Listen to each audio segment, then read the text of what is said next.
এখন আমি রান্না বসিয়ে দিয়েছি আর লাল লাল তরকারি করছি।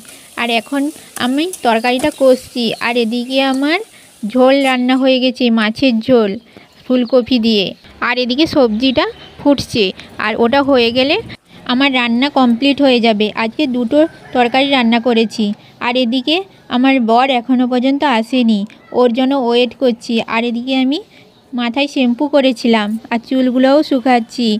রোদ পড়েছে এইখানে, তার জন্য আমি চুলগুলো শুকাচ্ছি আর আমার বরের জন্য ওয়েট করছি। ও খেলা দেখতে গেছে, ও চলে এসেছে আর আমরা দুজন খেতে বসে গেছি। আর একটু লেট হয়ে গেছে আমাদের খেতে। তারপর সন্ধেবেলা আমি ব্লাউজটাকে পুরো রেডি করলাম। আর হুক লাগানো ছিল না, আমি বাড়ির থেকে নিয়ে এসেছিলাম ব্লাউজটা বানিয়ে। আর বাকি কাজগুলো সেরে নিলাম।